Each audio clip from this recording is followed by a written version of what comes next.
So at this stage, I'm basically just adjusting and readjusting the medium to small shapes right now. Just keep in mind everything is still malleable whenever you are painting. So make sure that you're open to making any distinct changes within the drawing or the values as you progress throughout the piece. I guess the most important thing at the very beginning is just make sure that you establish the value family of light and darks, and then make sure that they're separated from the very get-go. So even if you do end up changing or adjusting any of the values, they still stay within their respective families. Keep that in mind. I have a question. It's not about portrait commissions, but like I said, I've never done oil painting before, and I tend to paint thinly with acrylic. But I do have oils, that I purchased and everything, and I want to give it a go. But I've always been hearing or reading about fat over lean, and I'm wondering if there's a limit. Obviously, you keep painting and adding and, refining the strokes and everything. But is there a point where you have to do something different to do that? Or is that anything to even worry about at this point? I don't know if I'm making that a very clear question or not. Yeah. No. Jerry, you want to answer that? Because I think you paint a little thicker than me, right? So you might have to. Yeah. I think when you're painting in one session and one go with oil, you don't have to worry as much about that rule. It's more of from a conservation standpoint, if you're layering something, letting it dry, doing another layer, letting it dry, you want to start out thinner with your paint film and thinner with your paint application. And then over time, you can get thicker with your paint because the way that paint dries, if you go really thick at the beginning, and then that whole layer has a film that dries over it, and then you come back over it with a thin layer, they're going to dry at different rates, which will cause cracking in the long run. But for a wet into wet painting where you're just painting pretty quickly, you don't usually have to worry about that rule. Do you have anything to add, Kai? What about if you're doing a painting kind of similar to how you guys are doing now, but it takes you maybe a day or two? Would that impact the drying? Or yeah, I'd say maybe just stay a little bit thinner on your initial layer, but usually oils will take a couple days to dry to the touch. So you should still be able to kind of work into that initial paint layer a little bit. Okay. Yeah. So you don't have to worry about adding thicker and thicker as you go, or you should, or, I know because Kai yesterday was saying that, that got thicker paint towards the end, unless I'm misremembering. Yeah. So for the thicker paints towards the end, here's the thing, when you paint, you just slowly, it should just naturally start getting a little thicker and thicker with each passing stroke that you put on. You know what I mean? Because if you put on a really thick stroke on something that doesn't even have paint on, it's just, it's going to feel really awkward, right? But if you put a thick stroke on something that's that already has some, paint strokes on there, it's going to feel very natural the way that it's going to go on, right? And, so just kind of keep that in mind. You don't want to feel like you're deliberately trying to do anything but especially for example, if I wanted to make a really nice indication of a particular value on top of a pre-existing value, right? I would probably just make a mixture that's slightly thicker than the value that's already on the painting. So then when I apply it on, it's going to take dominance, right? And then each consecutive stroke I put on top of that is going to take dominance over the previous underlying layer, right? So it's not about just deliberately just painting thick for the sake of painting thick. It's placing emphasis and placing, placing a hierarchy over what strokes you want to really come forth first. And then with that in mind, we just naturally tend to go with much slightly thicker strokes than the previous underlying strokes, because we want that stroke that we just put down to stand out. Do you see what I mean? Thus, that is what I was, talking about, where I was saying, you should be able to kind of get thicker naturally, gradually, if you were to have that kind of mindset. Make sense? Okay, thank you. Yeah, for sure. I have a question. Does it matter which surface you're using? Because, some surface smooth, another one it have some tooth. Mm-hmm. Does it matter? I think it's personal preference. I'd recommend trying out a lot of different surfaces and feeling out what you're comfortable with. Yeah. It can play a part if you're wanting to do finer work. I'd recommend a smoother substrate. Like you could use a smooth gesso or a really fine linen.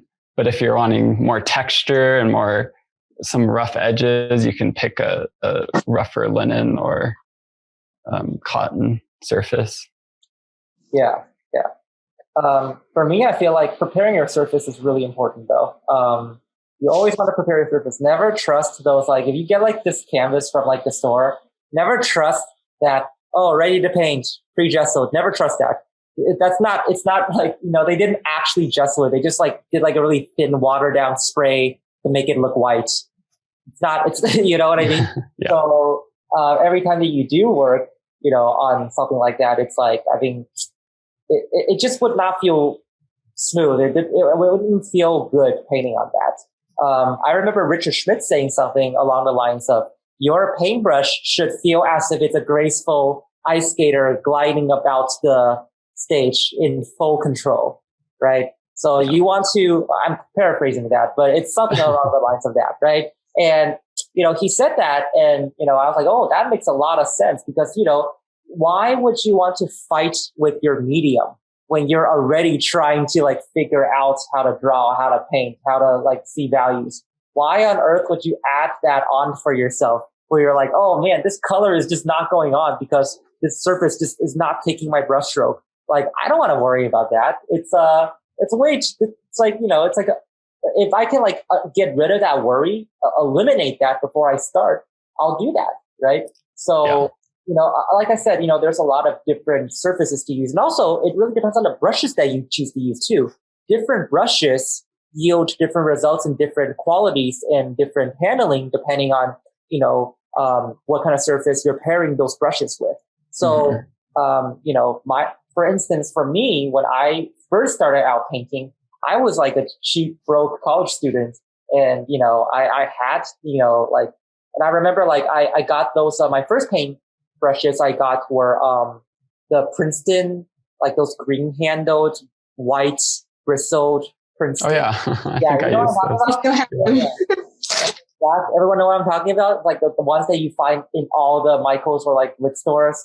Yeah, I used those ones and they work really well for me actually. Like I used the flats, and I remember like I was at the art store and I was like looking at things to paint on, and I happened across like this thing called the Mona Lisa speedball gesso board, right? I think that was actually for printmaking, but I saw it was like $1 for one. I'm like, oh my God, that's so cheap. I'm going to get that. Right. And then when I went back home, it's super smooth, by the way. It's like super, super smooth. I went back home and, I tried painting with my Princeton brushes on that, and none of the paint will actually stick on. Like it was too smooth. The bristle was too harsh, even though it wasn't that hard, but it was hard enough. It was like flexible enough where it's like, it was just making streaks instead of actually letting me paint. Right.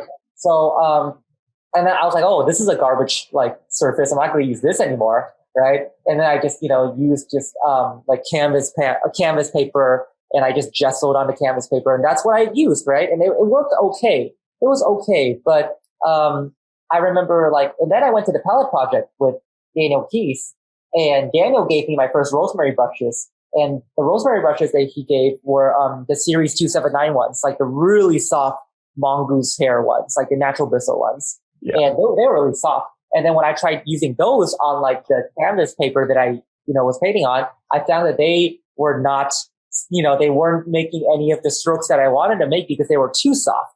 Right. Mm-hmm. But then I was like, I really want to try and hone this. And then I started looking at a bunch of, like Jeremy Lipking videos, or like,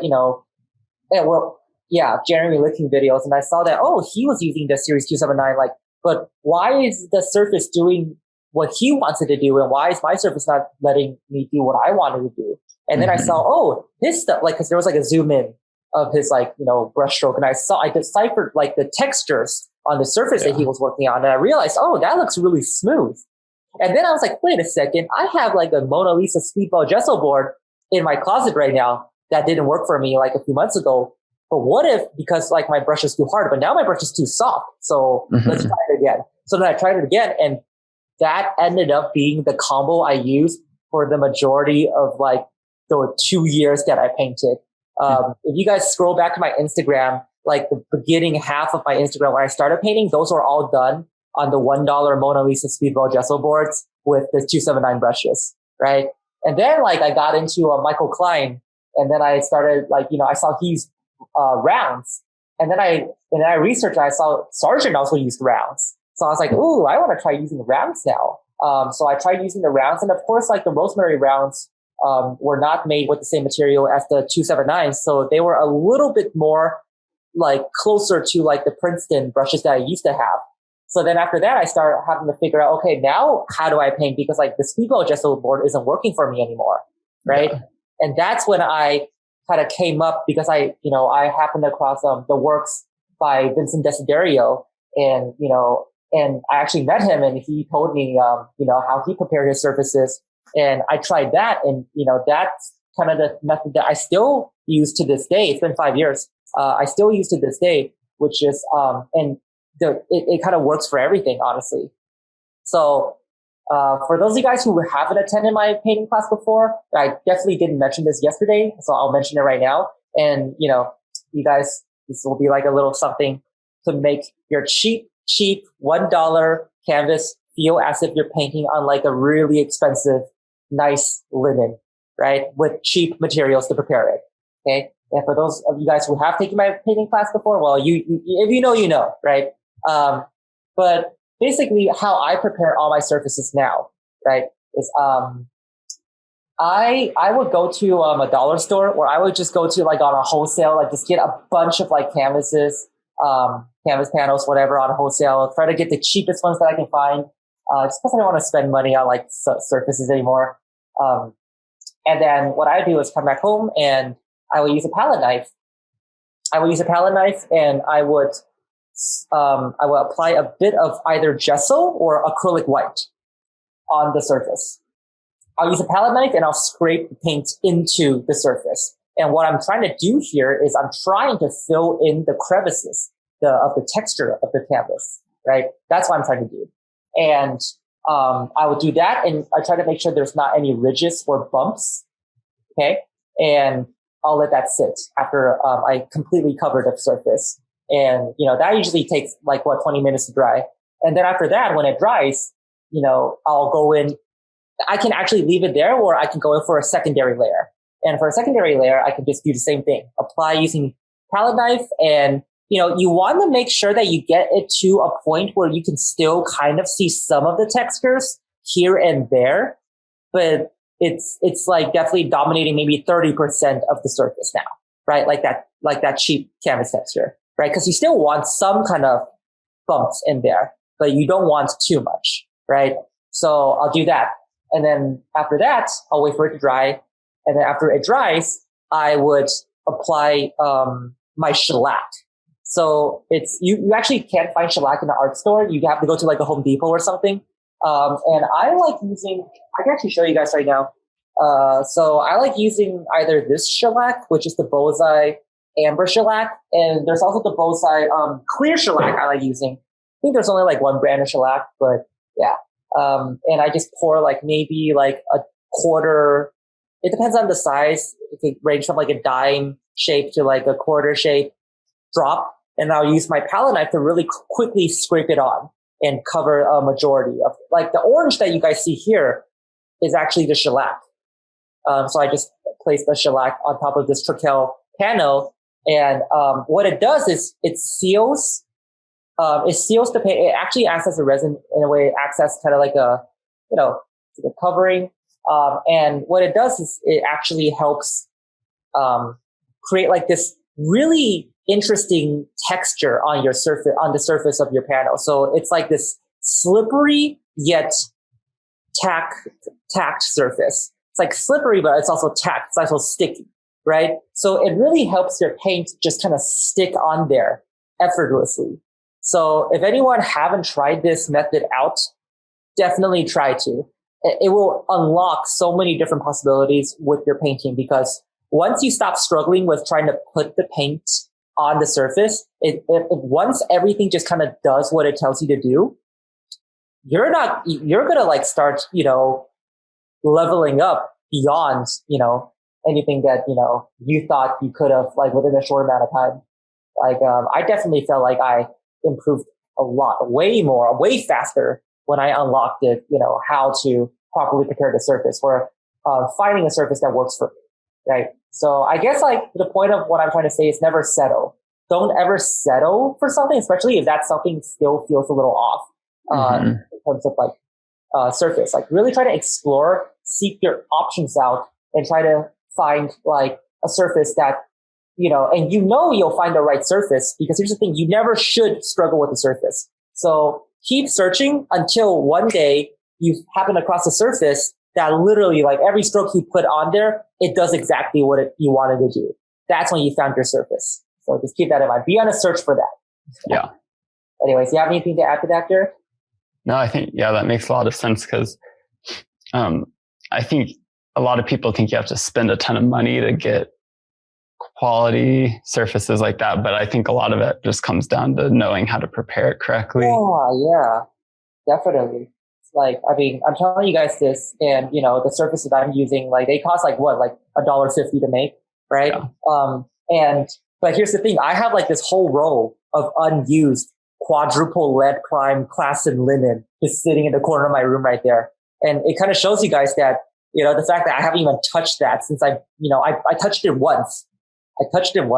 And I realized something. I'm like, man, I actually prefer the surface that I prepared better than this like $2,000 linen that I bought. You know what I mean?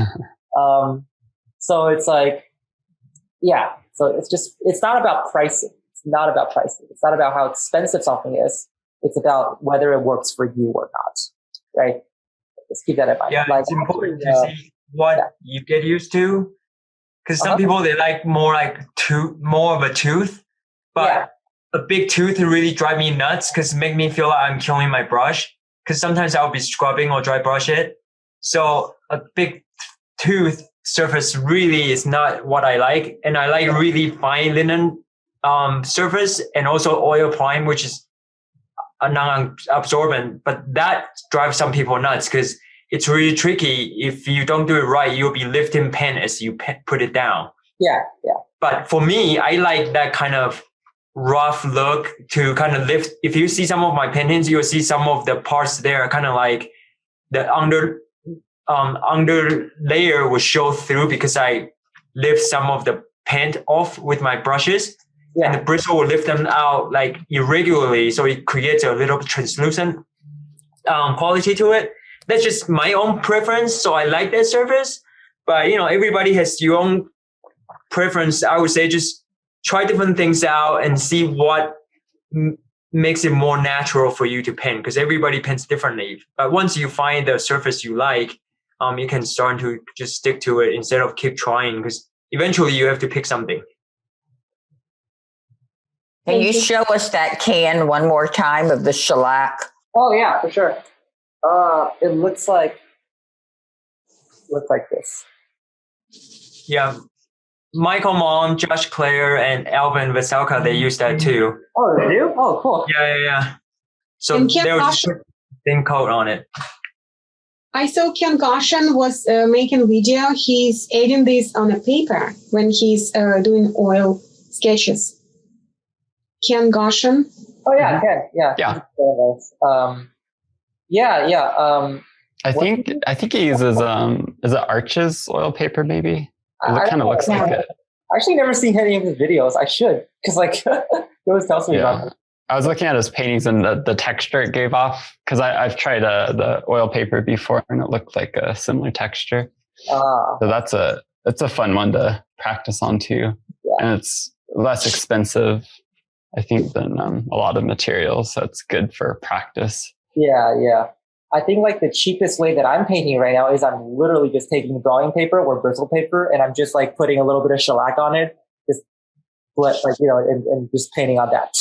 Like a lot of my demos that I did for Sentient, actually, the live stream ones, I just paint on that. And, how long do you wait for drying this shellac? The shellac dries really quickly. Like it dries faster than acrylic. It dries like almost as fast as watercolor. Like, yeah. It's like nail polish? It's kind of like, it kind of dries kind of like acetone in a way, but not really. But yeah, it dries really fast. That's why you want to be like fast when fast. Yeah. I think it's, isn't it just evaporating? It evaporates, yeah. And then it doesn't have to cure very long. I don't think. No. And you want to do it outside because like if you smell that thing in like too long, pretty strong. It was like high most of the time when he was talking to me because like he doesn't care about that. Like he just does it in his house. And that's when he has like bloodshot eyes every time I see him.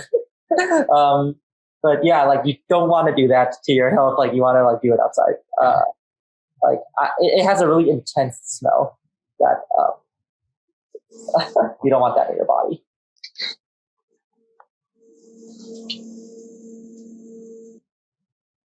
All right.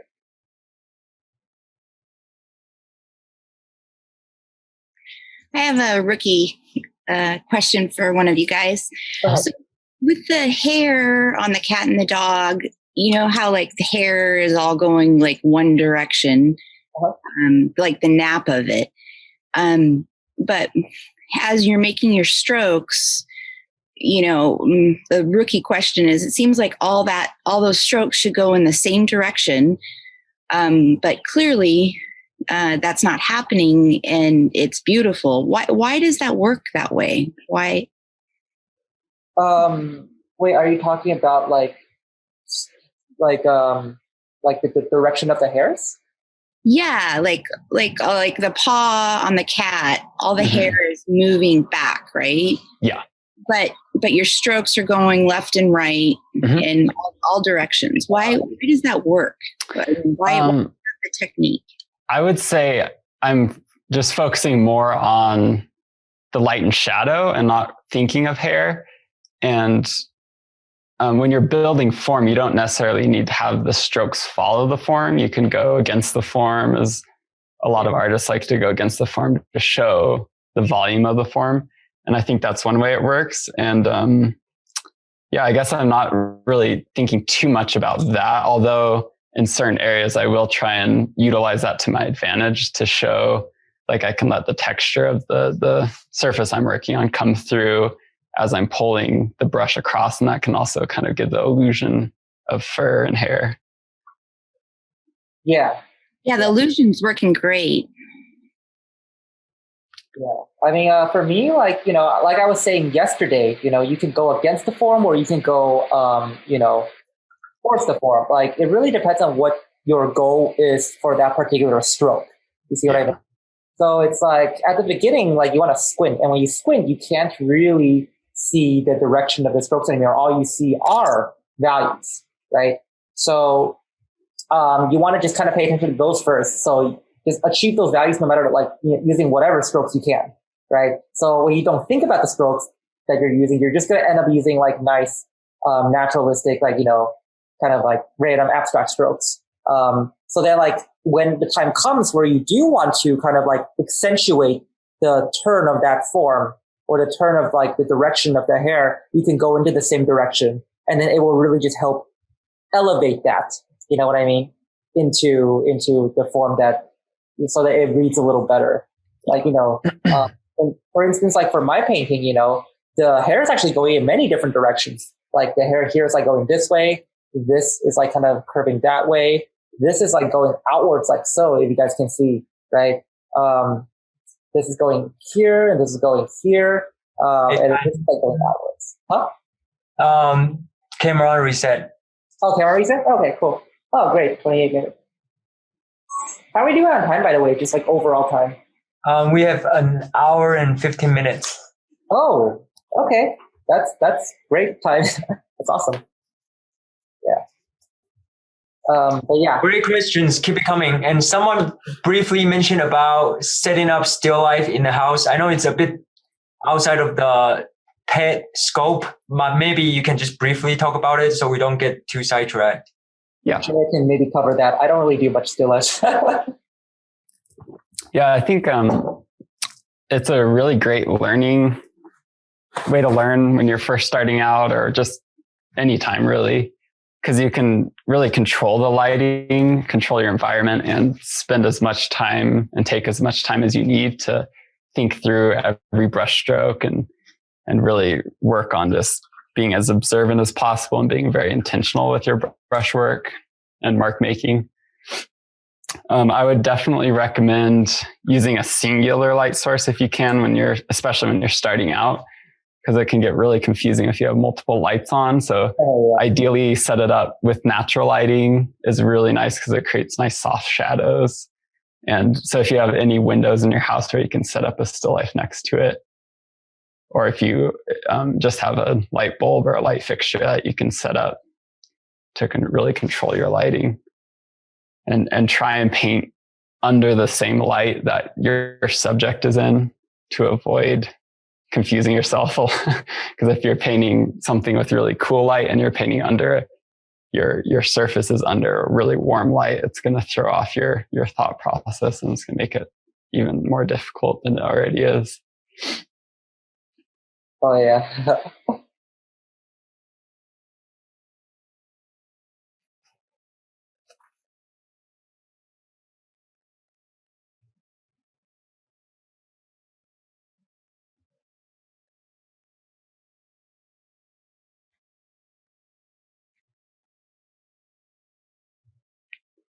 Hopefully that answers your question.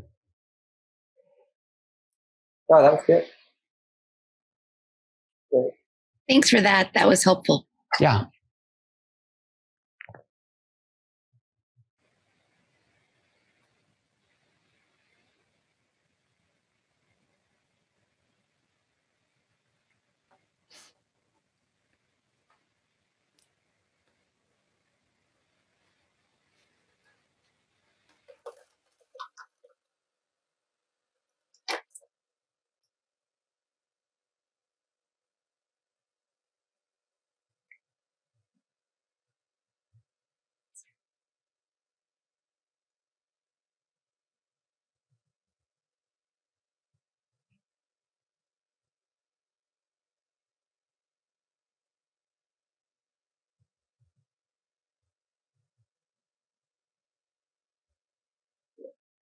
Jared, how's your painting going, man? Pretty good. Yeah. That's trying to come together. Hey, it's looking nice. Really like yours. Oh, thanks, man. I want to keep it as loose as possible. Yeah.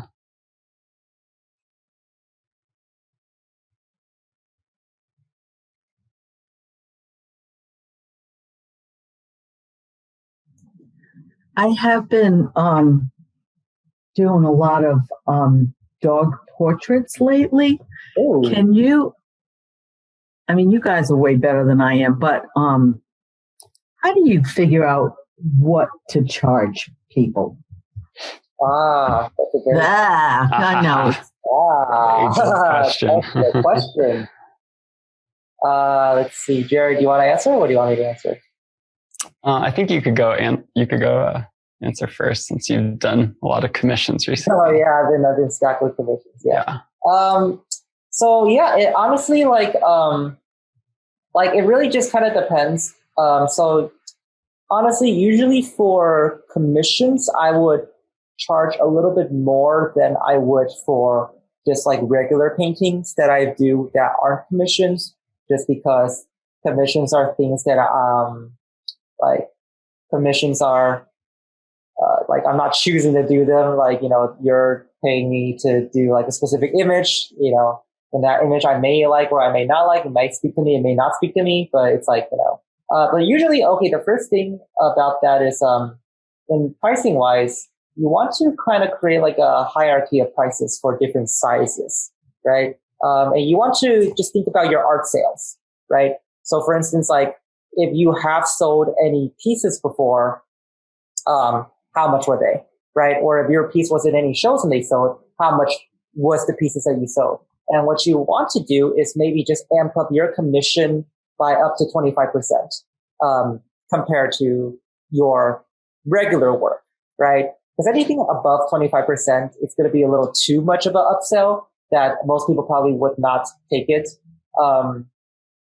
But that's usually how I kind of like rank the chargings of like, my commissions. I've been actually just working on really small commissions recently. So it's, I don't charge that much for them.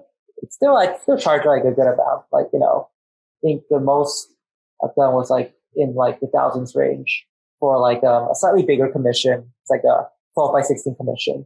But, you know, it really just kind of depends on your own, you know, like what I recommend you doing is if you don't know how to like price yourself, is find artists who are doing commissions, who are maybe around your skill level, or who are like producing work that's kind of similar to what you're doing, you know, in terms of technique and skill level, in terms of not just that, but also in terms of like credibility, reputation, and also just like how many awards you've won before, how many publications you've been in. That also affects your prices, right? So it kind of, you know, like all those things like come into play. So if you haven't entered competitions before, definitely try to enter competitions. If you haven't been published before, try to get published, because all those add credibility to your prices and to your name. You know what I mean? Like all those add legitimacy. Yeah. So it's like for example, like, you know, it's like who you are. Like, for example, like my friend Devon Rodriguez, he does all those like, you know, subway drawings. I knew what he used to charge before he blew up. Before he blew up, like, you know, he'll probably only charge like what, $200-$300 for like each of those like drawings that were slightly bigger. And now because he blew up, he's charging like $1,000 to $1,200 just for like a small like 5x6 graphite drawing that he did. You know what I mean? And that really is just because of credibility, because he's been interviewed, because he's been like, you know, published. So all those can come into play when it affects your prices too. So it's really kind of like a case by case like basis. There's not like a one size fit all answer for this, but, you know, just be honest with yourself. Don't upcharge just, you know, for the sake of upcharging. And also never do commissions purely for the money. Like, cause like you're not going to have fun doing the commission. Like you want to have some kind of like drive when it comes to paying this commission. Like I've turned down commissions before. I think I've turned down around like 30 commissions in the last couple of few months, because like I just, the subject just wasn't speaking to me. And I feel like if it's not speaking to me, I feel like it'll be like a disrespect for me to kind of paint that, because it's like I'm not putting myself in it to like, you know, fully, right? And when that happens, I just tell them, oh, you know, well, you can just buy some of my like pre-existing paintings, because I feel like I won't do this painting justice. Not because like it won't be right, but it's just because like I'm not like just feeling it, right? And I'm not doing it for money. So it's like it's easier for me to kind of like turn that down for that. And people are happy with that honesty that you give them, right? So just keep that in mind, right? And also, this doesn't have anything to do with pricing, but never settle for the first image that a client sends you. Never ever settle for the first image. At least tell them to send at least 10 good images for you to choose from, and then choose the one that speaks to you the most. Like, don't be embarrassed by like asking, and don't be embarrassed by asking them, is this all the photos? Can you please send me a little bit more so that I can have a little bit more options? Never try to, because I know like for us, we feel like we're trying to service someone else when we're doing commission. We feel like we have to say yes to everything, but you're the artist. You don't have to say yes to anything. You know what I mean? You can like decide and choose anything that you're doing because you're your own boss.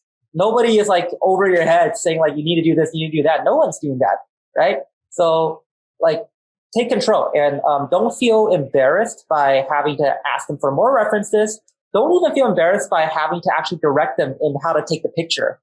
Because like you can even tell them like, oh, make sure you have a good lighting here, make sure your camera's clean, and you can even send them some, what I do sometimes, especially with client, and this rarely happens. Maybe it's just because I luck out with my clients. They all happen to be like side photographers on their like, you know, side gig. Like they all happen to have really good images, like better images that I would even take. But for the ones that aren't, like photographers who didn't have like good pictures, I would actually even like tell them, like give them a good few tips on how to photograph their pets. And also, I would even give them a few images, like some references that other clients have sent me, just to like give them an example of like, oh, maybe something from this lighting, maybe something from this angle. You know what I mean? And try to make it so that like, they will work for you. Like you never want to struggle with the commission. When I was a student, I remember I was just doing it for money. So I took a lot of bad commissions. By bad commissions, it meant like I just was not having fun doing them. And it's not good, right? It's not good. It can show, it would definitely show in your work if you're not having fun doing the painting. It would definitely show. And you don't want that to show because you're putting your work out in the world. You don't want anything bad to reflect in your work, right? You only want good things to reflect in your work. So when other people see your work, they'll be like, oh shoot, this is really good. How do I commission this artist? They don't want me like, oh shoot, why does this look so weird? Like, you know what I mean? So just keep that in mind. Sorry, that was a lot. Jared, you want to go? No, I think you answered it really well. I think that like the point you brought up of kind of finding comparisons of people on your caliber or people local to you and seeing kind of what the general rate that's going is, that can be a good way to kind of get a baseline or at least make sure you're in the right ballpark. Yeah. Because if a lot of people who paint similarly to you are charging a certain amount and then you double or triple that, then it's going to be hard to make those sales unless you're able to really differentiate yourself and have something that really stands out with your work compared to their work. Definitely. And make sure you're happy with the reference and definitely. Good communication with the clients, I think, is always really key. Yeah. Oh, and also never take a commission without charging a deposit. You always need to charge a 50% deposit. Always. And if you want to be extra crafty about it, you can like write up a contract too that you can have inside. I usually have smaller commissions. Just because, like, it's a small commission. But anything above $1,000, I will have them sign a contract, right? Yeah. Just because of legal, like, just keep it legal, right? Yeah, there's a lot of horror stories out there of artists getting... Oh, yeah. No, I remember this one time I spent like 6 hours on like a painting of a portrait. I took this on as a student. I didn't know any better. And when I finished, I was actually really proud of it. I gave it and I showed it to them. And they replied to me after 3 days of not replying to me. They replied to me saying like, oh, actually, we decided to buy a new TV instead. So we're not going to go ahead with the commission. And I was like, well, the painting's already done. And they're like, oh, sorry, I can't help you there. I'm like, what? Like, so you want to be careful. Like there are people like that out there that's like, they'll just kind of take advantage of like, or literally like, they'll be indecisive, right? Mm-hmm. Like, they don't really understand like the amount of work that goes into doing these kind of things. So you want to be careful and protect yourself, right? Yeah. And the whole pricing thing, like the comparison thing, believe it or not, I actually recently learned that. I actually learned that from Keith, for that one video that he did. Keith, are you there? Like that. Yes. Yeah. The video you did on how to price your work. You woke me up, man. I saw that video. I was like, actually, how do I price my work? It's like before then, like I was just like priced it randomly. Like I didn't really gave it much thought. Like, I kind of did what you said, but it was like not that direct. So that was actually a really good video. If you guys haven't seen any of Keith's business videos, like art business videos, I definitely recommend you doing that. It answered so many questions that I had over the years that I was painting. And I have already been painting for 5 years and still I had questions, so. Yeah. Well, pricing is always going to be a really tricky thing. It's not just art, like every industry. Yeah, definitely. Yeah. It's a business. Anyways, someone's asking about deposit non-refundable. Well, I actually, when we developed the business course, we actually brought in the lawyers. So we talk a little bit about the contract, and this is not like a legal advice, but just some tips for you to kind of think about it. It's when you structure the contract with your client, a couple of things you want to think about is you want to define your payment schedule. For example, when the deposit is due before you start the work, you always want to make sure you get the money before you start, right? And then also, what is the deposit entail? Does that mean it's non-refundable, does that mean you get it started? Like talk about it and say, for example, you can say, for the work to get started, we will have to receive 25% of the value of the commission in deposit, and it's non-refundable because as soon as you get the deposit, you'll start working, right? If you put in work, you shouldn't refund it. So that is something you want to think about when you talk about deposit. And number two, you want to talk about at the end, when you finish the project, you want to well define the definition of completion. You can say, when the work is done, the client is allowed to make requests for modification up to X hours. You don't want them to come back and they pay you $250 for a head, come back and ask you to spend another 40 hours on it. No, you give them a perimeter, say, it's okay to do about, depends on you, right? You say 3 hour, 5 hour additional work to modify it. But if it's more than that, then additional work could be requested at X dollar amount per hour rate. Just in case they say, initially they're okay with the abstract background, but then in the end they say, no, you want to paint the Christmas tree in the back with the leaves and the ornaments in detail. And then the ornaments, I have my family portrait on it. I want to add it to it. That is a scam in a way, right? Because they pay you for a head, but then they want you to paint everything.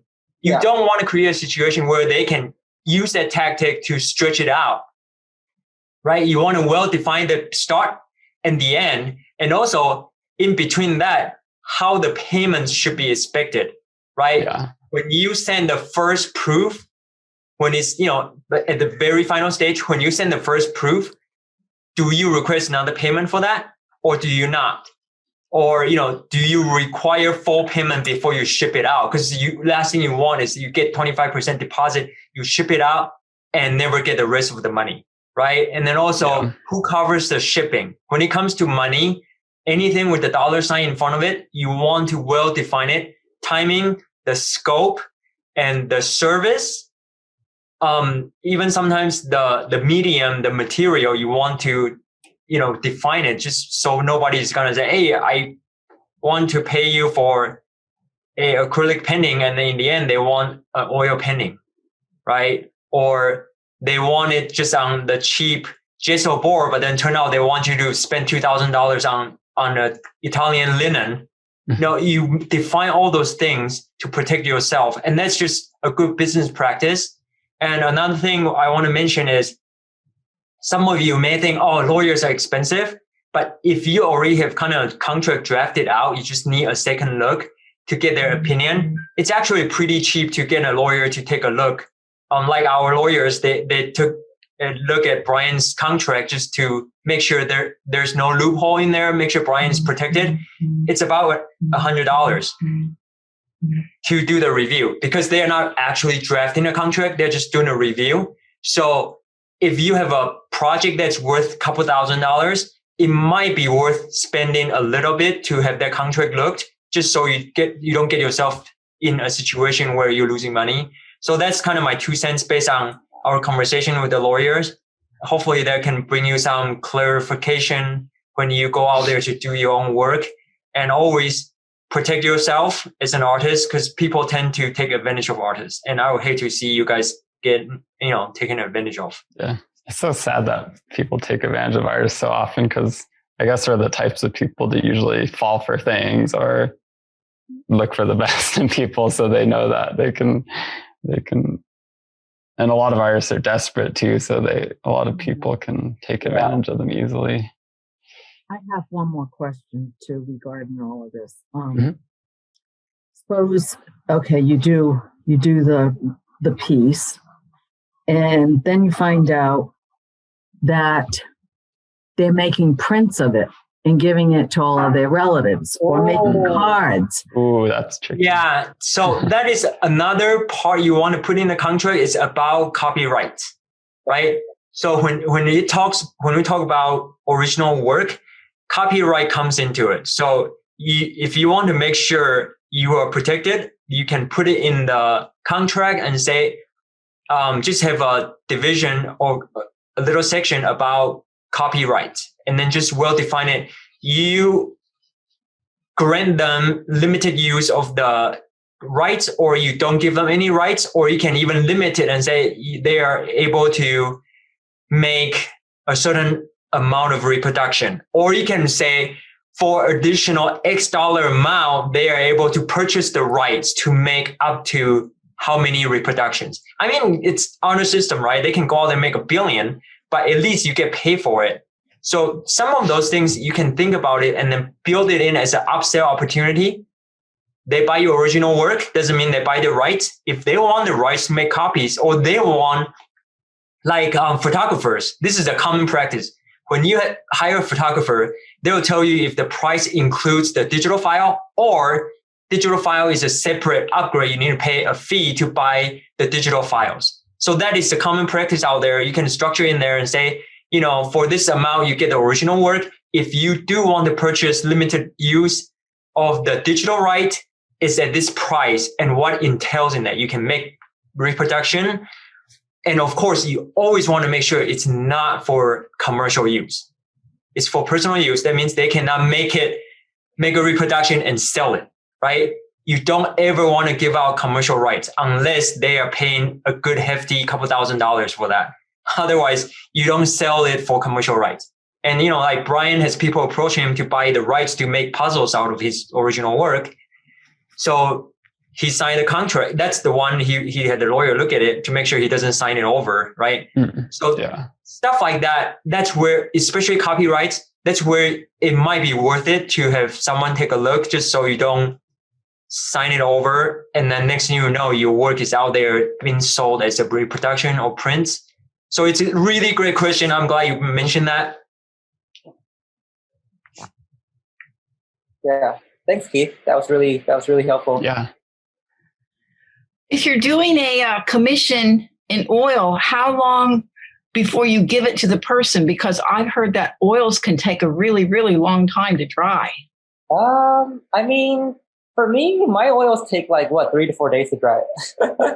So, actually, I've never actually happened across oils that take longer than just a week to dry. Unless you're using some special long drying medium, or if you're using Michael Harding paints or something. But yeah, so I mean, for me, my oils don't take that long to dry. I usually ship them out. I usually give it a good 5 days to 7 days to dry. Let them, I give it, and then after that, I give it another day for me to just varnish it. So I don't use the bar varnish. If you want to use the bar varnish, you have to wait at least 6 months for your paint to fully dry, right? I never do that. I'm really lazy. And also the bar varnish smells really bad. So don't use the bar varnish. Instead, I use Gamblin's product, Gamblin's Ganvar. Yeah. And, oh, sorry. My light almost fell. Oh, that's great. Okay. What was I saying? Oh yeah. So Gamblin's Ganvar.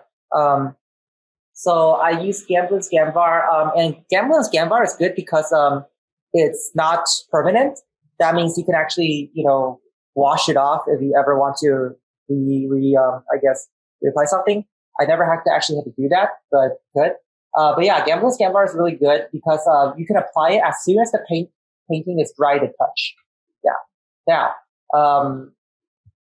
so yeah, that's what I usually do. I usually give it 5 to 7 days to dry, and then I apply Ganvar on it on the 5th or 7th day or the 6th day. And then I will give that maybe half a day to a day to dry too. You always want to make sure that your varnish dries. You always want to make sure that it dries completely.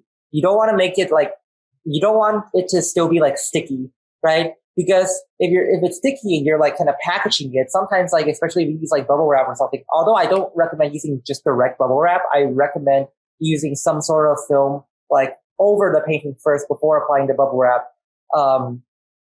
And this is only for small paintings. For large paintings, you actually need to get a crate. But yeah, for small paintings, you want to make sure everything is nicely dry to touch, both varnish and your painting before you put it out.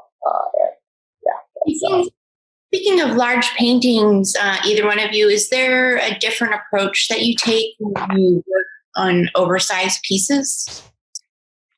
That's a good question. I'd say if I'm working on a very large piece, something that I know I'm going to have to invest a lot of time in, I'll spend a lot more time in the beginning, in the prep stages, and doing small studies, color studies, value studies, compositional drawings, just different things to really try and work out as many big problems as I can. Because if you just jump right into something and then there's this big problem you missed, it's going to be really hard to fix it once you've gotten into the painting. So I'd say just really do as much work as you can before to make your job easier in the long run. Yeah, no, that's really good advice. Because I actually did the latter, like of what Jared said. Like the biggest painting I ever done was like, oh god, it was like 80 inch by like 110, 120 inch. That was like back in college. That was like multi-figural painting that I did. But yeah, I just kind of jumped right in. Like I just jumped right in. It was like a 10-figure painting. I just jumped right in. And yeah, I had a lot of issues that I had to like kind of overcome. Actually, no, what I actually did though to kind of help prevent a lot of too much issues was actually this. What I did was I first drew on top of my canvas with charcoal, and I made like a good charcoal drawing of it. And after the charcoal drawing, I would set it down and I would apply shellac. I think that took like half a can of shellac, but I would apply shellac on top of the drawing.